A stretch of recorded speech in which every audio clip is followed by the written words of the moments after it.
बच्चों, एमएच ज्ञान संगम पर आप लोगों का स्वागत है। आज हम इतिहास कक्षा 12 राजा, किसान और नगर से संबंधित विषय पर बात करेंगे। का विकास जो है 600 ईसा पूर्व से 600 ईस्वी के मध्य हुआ है। इसी पर आज चर्चा होगी। बच्चों, इसका सामान्य परिचय जान लेते हैं क्या है। जब भारत में जो है हड़प्पा या सिंधु सभ्यता का विकास हुआ था, उसके बाद जो 1500 वर्षों में भारतीय उपमहाद्वीप में कई महत्वपूर्ण विकास हुए। इसी काल के इतिहास का एक बड़ा परिवर्तनकारी दौर कहा जाता है। इस काल में कौन कौन से कार्य हुए थे। पहला कार्य ऋग्वेद का लेखन।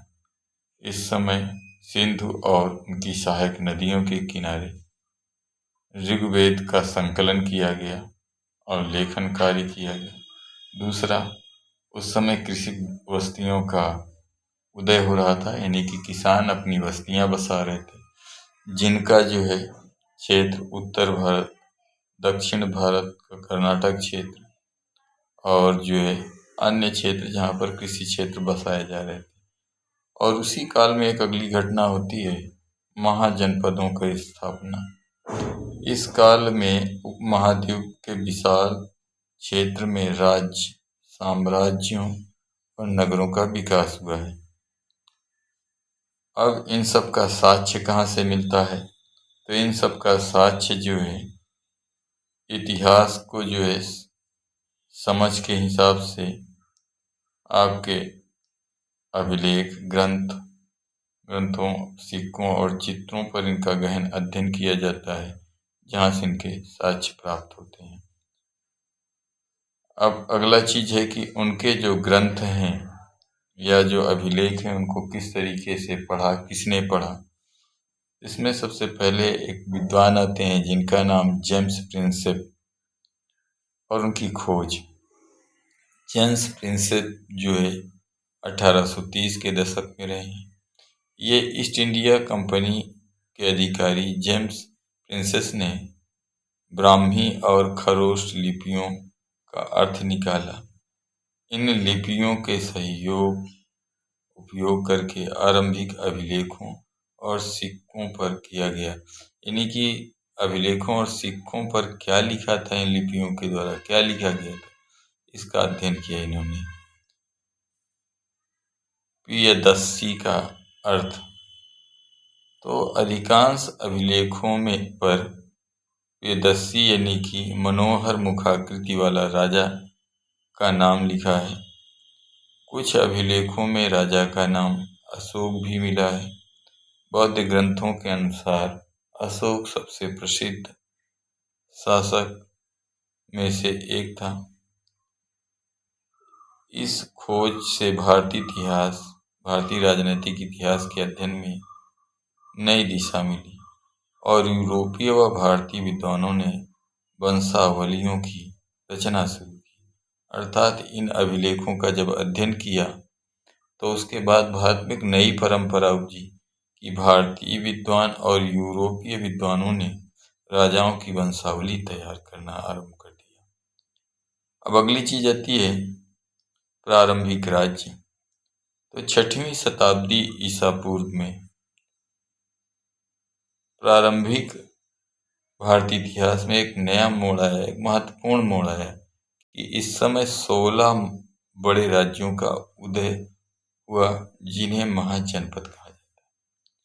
अब इनकी विशेषता क्या होती थी, महाजनपदों की कैसे विकसित हो गई, तो उस समय की परिस्थितियां ऐसी थी जिनके परिणाम स्वरूप ये बड़े नगर बने। जैसे पहली विशेषता क्या है कि लोहे के बढ़ते उपयोग, सिक्कों का विकास और बौद्ध तथा जैन धर्म के उदय के साथ यह काल जुड़ा है।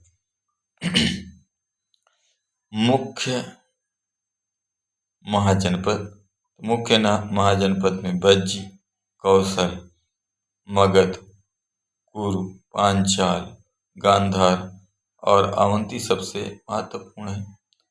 शासन व्यवस्था की दृष्टि से अधिकांश पर राजा का शासन था, लेकिन फिर भी उस समय जो है दो तरीके के शासन व्यवस्था पाई जाती थी। एक गण और दूसरे को संघ के नाम से जाना जाता है। यहाँ पर एक महत्वपूर्ण चीज है लोहे का उपयोग। जैसे ही बच्चों लोहे का उपयोग दुनिया में जो है या हमारी सभ्यता में प्रवेश किया, तो उस समय बड़ी तेजी के साथ जो है क्षेत्र का विकास होने लगा, क्योंकि इन्हीं लोहे के द्वारा बहुत सारी वस्तुओं का निर्माण किया गया, हथियारों का निर्माण किया गया। इसलिए ये लोहा बहुत ही महत्वपूर्ण है इन जो है जनपदों के उदय में। धर्मशास्त्र धर्मसूत्र में जो है क्या दिया गया है, तो ब्राह्मणों ने संस्कृत में धर्मसूत्र ग्रंथों की रचना शुरू की। इसमें शासक और अन्य सामाजिक वर्गों के नियमों का निर्धारण किया जाता था, जिसमें शासकों का मुख्य कार्य किसानों व्यापारियों से कर और भेंट वसूलना था। इसका विवरण धर्मसूत्र में दिया गया है। इसी धर्मसूत्र में यह भी बताया गया है कि राजा ईश्वर के समतुल्य है, उसकी अवहेलना ईश्वर के नियमों की अवहेलना।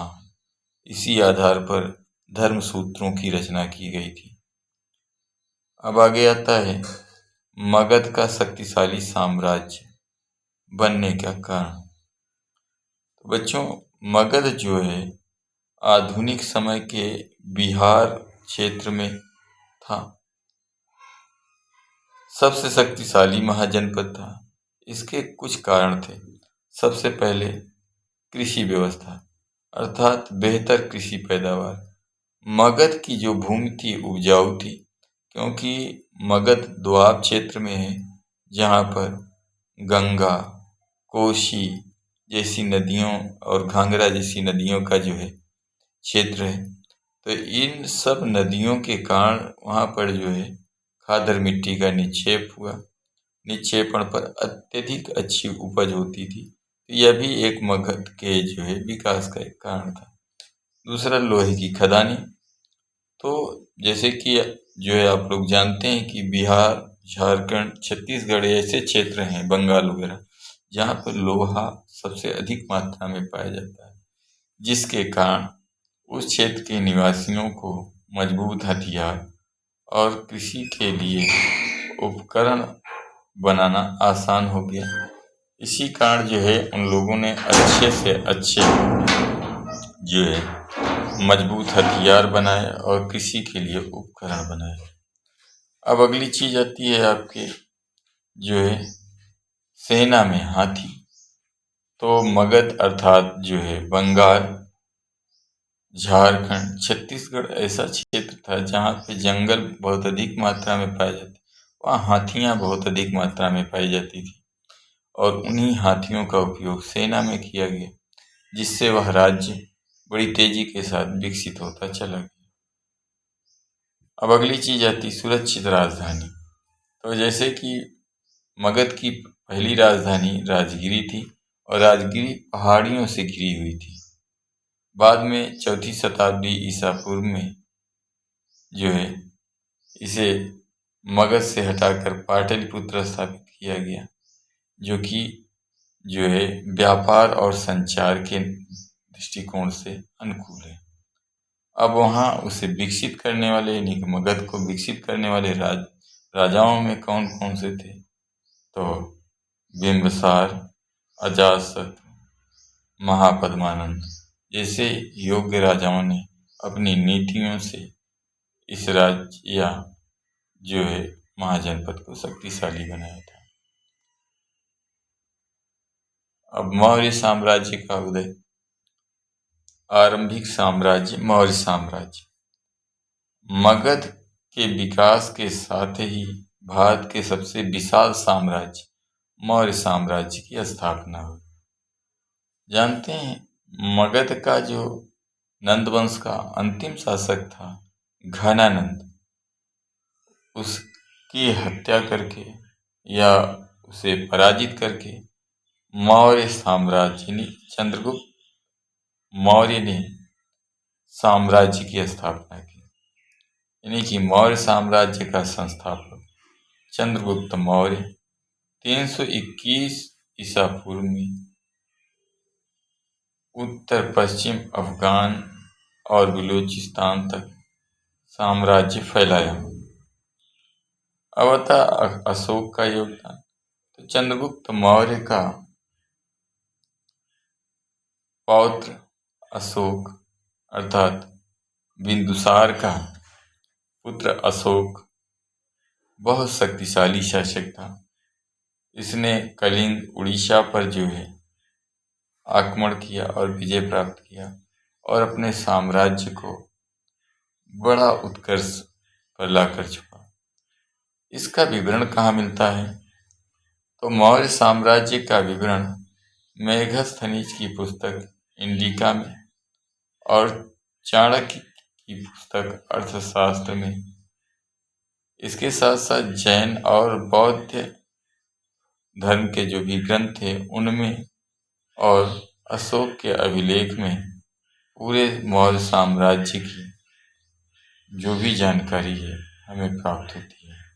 अब आगे आता है अशोक का धम्म और मौर्य प्रशासन।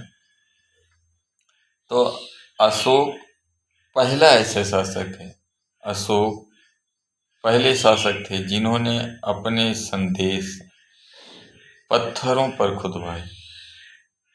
उनके धम्म के मुख्य सिद्धांत थे। उन्होंने जो धम्म की विचारधारा थी उसे पत्थर पर खुदवाया पहली बार, और पहले ही ऐसे शासक थे जिन्होंने धर्म के बारे में जो है एक विशेष कार्य भी किया। अब इनके धम्म के मुख्य सिद्धांत क्या थे? यानी कि उन्होंने जो सिद्धांत अंकित करवाए थे पत्थर की चट्टानों पे, उनका मुख्य कारण क्या था? वो चाहते थे कि लोग बड़ों के प्रति आदर और सम्मान रखें, सन्यासियों और ब्राह्मणों के प्रति उदारता रखें, दासों और सेवकों के साथ दयावान व्यवहार करें, दूसरे के धर्मों और परंपराओं का आदर करें। इन्हीं बातों को अशोक ने अपने धम्म में समाहित करके लोगों तक पहुंचाया। अब जानते हैं प्रशासन के प्रमुख कारण क्या थे मौर्य साम्राज्य के, और उनके केंद्र कौन कौन से थे। तो साम्राज्य की राजधानी पाटलिपुत्र थी, मगर 4 प्रांतीय केंद्र थे जिसमें तक्षशिला, उज्जैन, तोसली और सुवर्णगिरि थी। तक्षशिला और उज्जैन लंबी दूरी के व्यापारिक मार्ग पर स्थित थे, जबकि स्वर्णगिरि कर्नाटक में सोने की खदानों के लिए उपयोगी था। इन सभी जो है नगरों को जोड़ने के लिए उस समय उत्तरापथ और दक्षिणापथ नाम के 2 लंबे मार्ग बनाए गए थे, जिनके द्वारा यहाँ से आवागमन किया जाता था, यातायात किया जाता। साम्राज्य के संचालन के लिए मेघस्थनीज ने जो विवरण दिया है कि एक समिति होती थी और उसके साथ 6 उप समितियाँ कार्य करती थी, जिसमें नौसेना, यातायात, पैदल सेना, घुड़सवार, रथ और हाथी, ये सभी ऐसी 6 समितियाँ थी जो एक प्रमुख समिति का जो है सहयोग करती थी, और यही राज्य के जो है आधार शक्ति एवं संचालन का कार्य भी करती थी। अब है राजधर्म के नवीन सिद्धांत। बच्चों जो है मौर्य साम्राज्य के पतन के बाद भारतीय उपमहाद्वीप के विभिन्न हिस्सों में नए सरदार और राजाओं का उदय हुआ। जैसे तमिल के क्षेत्र में चोल, चेर और पांड्य, दक्षिण भारत के इस क्षेत्र में समृद्ध राजाओं का उदय हुआ। इनके बारे में जानकारी संगम ग्रंथों से मिलती है। कुषाण शासन, इन्होंने मध्य एशिया और उत्तरी पश्चिमी भारत तक शासन किया। फिर दैवीय राजा का सिद्धांत क्या है? तो कुषाणों ने खुद को उच्च स्थान देने के लिए स्वयं को देवताओं से जोड़ा। उन्होंने बड़ी बड़ी मूर्तियां बनवाई और देवपुत्र की उपाधि प्राप्त की। यहीं से भारत में राजा देवो भव, राजा ईश्वर का स्वरूप है, इस प्रकार की बातें आई। अब आता है 4वीं शताब्दी में गुप्त साम्राज्य का उदय। इनमें से कई राज्य सामंतों पर निर्भर करते थे, जो राजा को सैन्य सहायता और कर देते थे। हरिसेन द्वारा रचित प्रयाग प्रशस्ति में समुद्रगुप्त की वीरता और नीतियों का सुंदर वर्णन किया गया है। बदलता हुआ देहात और किसान और कृषि उत्पादन। बच्चों, जनता में राजा की छवि कैसे थी, उन्होंने कृषि उत्पादन किस तरीके से बढ़ाया, इनका विवरण क्या है, कैसे है, के बारे में जान लेते हैं। वैसे आम जनता राजाओं के बारे में क्या सोचती थी, इसका विवरण अभिलेखों में नहीं मिलता है। इतिहासकारों ने इसका पता लगाने के लिए जातक और पंचतंत्र जैसी कथाओं का सहारा लिया। गंध तिंदु जातक कथा में इसका कुछ विवरण मिलता है, जहाँ राजा के बारे में जनता क्या सोचती है। उत्पादन की तकनीक तो गंगा और कावेरी घाटी में लोहे के फाल वाले हलों का उपयोग हुआ करता था और धान की रुपाई की तकनीक अपनाई गई, जिससे पैदावार में वृद्धि हुई थी। ग्रामीण समाज कैसा था, तो खेती की कई नई तकनीकों से लाभ समान नहीं था। समाज में अंतर बढ़ा। भूमिहीन खेतीहर मजदूर, छोटे किसान, बड़े किसान। पाली भाषा में छोटे किसानों और जमींदारों के लिए गाहपति शब्द का प्रयोग किया जाता है। दक्षिण भारत में बड़ी जमींदारों के लिए बेल्लालर, हलवाहों के लिए उझावर, दासों के लिए आदिमयी शब्द का प्रयोग किया जाता है। नगर और व्यापार और सिक्के। बच्चों, उस समय के जो है नगर कैसे थे, व्यापार प्रणाली क्या थी और सिक्के किस प्रकार के प्रयोग किए जाते थे, उनका विवरण यहाँ पर है। जैसे कि जो है 6वीं शताब्दी ईसा पूर्व से उपमहाद्वीप के विभिन्न संचार मार्गों पर अनेक नगरों का विकास हुआ, जैसे पाटलिपुत्र, उज्जैन, उहार। शहरी जनसंख्या और विशिष्ट वर्ग, तो नगर में धोबी, बुनकर, लिपिक, कुम्हार, स्वर्णकार, बड़े व्यापारी रहा करते थे। व्यापारियों के संघ को श्रेणी कहा जाता था। व्यापार का विस्तार। भारत का व्यापार केवल आंतरिक नहीं था, बल्कि एशिया और उत्तरी पूर्वी अफ्रीका, पश्चिमी एशिया और दक्षिणी पूर्वी एशिया तक फैला था। यहाँ से मसाले और कपड़े और जड़ी बूटियाँ रोम साम्राज्य भेजी जाती थी। अब रहा सिक्के किस प्रकार के चलते थे, तो व्यापार को आसान बनाने के लिए, लेन देन को आसान बनाने के लिए सबसे पहले आहत सिक्के चांदी और तांबे के बनाए गए। आहत सिक्के का मतलब हथौड़ी से पीट करके गोल सिक्के बनाए जाते थे। फिर जो है सिक्कों पर राजाओं का नाम और चित्र का अंकन सबसे पहले ग्रीक शासकों के द्वारा आरंभ किया गया। बाद में जो है कुषाण राजाओं के द्वारा सोने के सुंदर सिक्के बनाए गए, किंतु शुद्ध सोने के सिक्के पहली बार गुप्त शासकों के काल में जारी किए गए। अभिलेख और साक्ष्यों की सीमाएं। अभिलेख साक्ष्यों की सीमाएं क्या क्या थी? बच्चों, जैसे कि हम लोग जानते हैं, अभिलेख से इतिहास की महत्वपूर्ण जानकारी मिलती है, लेकिन अभिलेख शास्त्र की अपनी कुछ सीमाएं और कमियां भी हैं। जैसे तकनीकी सीमाएं, कई बार अक्षर बहुत हल्के खुदे होते हैं जिन्हें पढ़ना कठिन होता है। कुछ अभिलेख नष्ट हो जाते हैं या समय के साथ साथ उनके अक्षर मिट जाते हैं। दूसरी चीज, अर्थ की अनिश्चितता। अभिलेखों के शब्द वास्तविक अर्थ हमेशा पूरी तरह स्पष्ट नहीं हो पाता, क्योंकि वे किसी विशेष स्थान काल के संदर्भ में लिखे गए होते हैं। पसंदीदा विवरण, अभिलेखों में प्रायः उन्हीं बातों को लिखवाया जाता है जो उन्हें बनवाने वाले चाहते थे।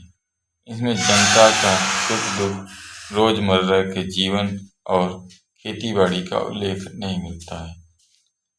हजारों अभिलेखों का प्रकाशित होना, आज भी अनेक ऐसे अभिलेख मिले हैं जिनका अनुवाद नहीं हो पाया है, जो समय की मार से नष्ट भी हो गए हैं, अर्थात उन्हें अभी तक जो है प्रकाशित नहीं किया गया है। अंत में निष्कर्ष क्या निकलता है बच्चों? तो जो है इन अभिलेखों में 600 ईसा पूर्व से लेकर 600 ईस्वी तक के काल का विवरण, सिक्कों और राज्यों का विकास का युग माना जाता है। मगध भौगोलिक लाभों, योग्य शासकों के कारण सबसे शक्तिशाली बना, ये बात सत्यापित होती है। अशोक का धम्म शांति और सद्भाव का एक सार्वभौमिक संदेश था, ये भी बताया जा चुका है। अभिलेख इतिहास जानने का मुख्य स्रोत है, परंतु उनकी अपनी सीमाएं हैं, अर्थात उसमें कुछ ऐसी चीजें हैं जो मिट गई हैं या अभिलेख नष्ट हो गए हैं या स्पष्ट जानकारी नहीं प्राप्त हो पाती है। बच्चों, इस जो है वीडियो को लाइक करें, शेयर करें और सब्सक्राइब करना न भूलें, और साथ में जो भी सवाल हो वो कमेंट बॉक्स में ज़रूर पूछें, ताकि हमें अगली बार इसे अच्छा सुधार करके जो चीज़ें नहीं हैं उन्हें भी इसमें जो है समाहित कर सकें। धन्यवाद।